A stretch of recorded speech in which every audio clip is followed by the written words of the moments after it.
few years ago, I was traveling by myself in Arizona, in the south, and I went to this little motel, cheap motel next to Houston. In fact, it was Houston, but it was not the main street, so I was just a little bit off.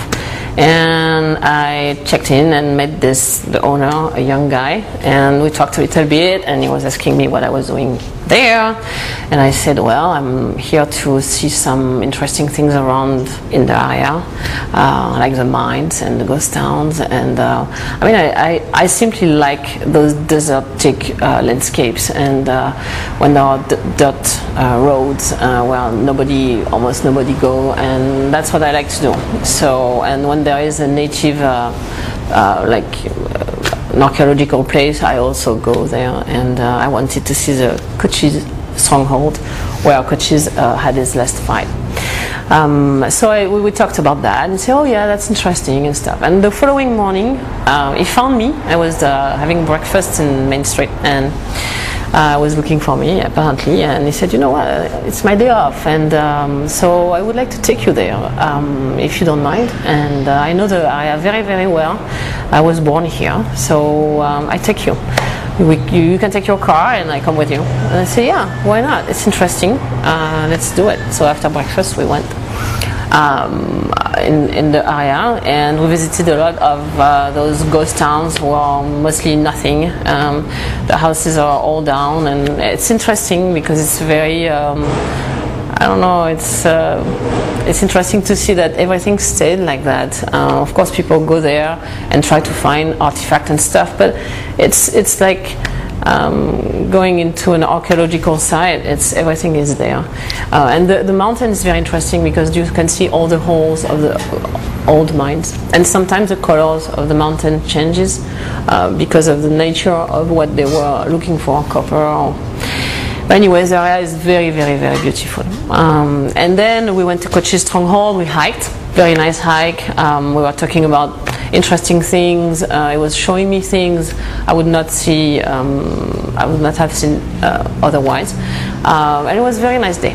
And then he said, I take you to a place I know, and I'm sure you will be interested. I told him I was an artist, and he said, you know, this guy is amazing, and I'm sure you will be interested. So we went there. The guy sells things he makes, and I have no idea when we went on the road and found the place at last. I was like, how is it possible that someone has a shop here? Because really it is difficult to find, and the settings were beautiful. It was a very flat area, and the guy made a structure of wood, and from that structure were hanging tons of objects he collected in maybe 40-50 years. So it was extremely unique and special. All those objects, boxes, pots, old structures of tiles, firearms, old firearms. Everything was rusted, very, very rusted, at this all the same color.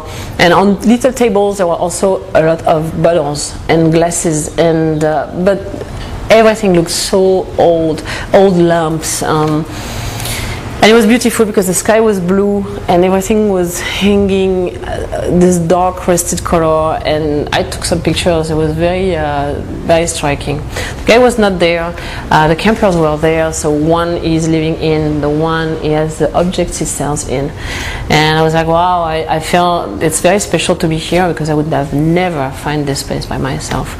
We went in the camper where he sells his things. You can enter. It's free. I mean, the door is open, and there were tons of objects made with rattlesnake skin. That's what the guy does, and he also has in pots rattlesnakes, preserved rattlesnakes. So the camper is very impressive. I mean, there is rattlesnake skin everywhere, objects made with rattlesnake skin, and so we looked at that for a while. The camper is kind of small, and then the guy came. Is very old, and they knew each other, so they were talking. The guy was very like, you know, talking about how he was doing doing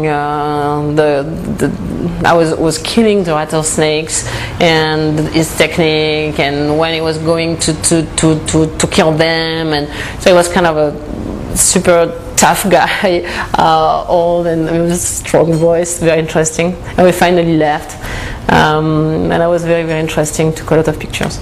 Then we came back to this little motel, and when we arrived there, the young guy said, I want to show you something, and I think it was about coaches, and it was on his computer, maybe photos he took, now I don't remember, but we went there, and I went around the desk to see his computer, and so he was typing things and looking for files, and suddenly he said, oh, and by the way, I want to show you something, it's my patient, that's something I do, and look.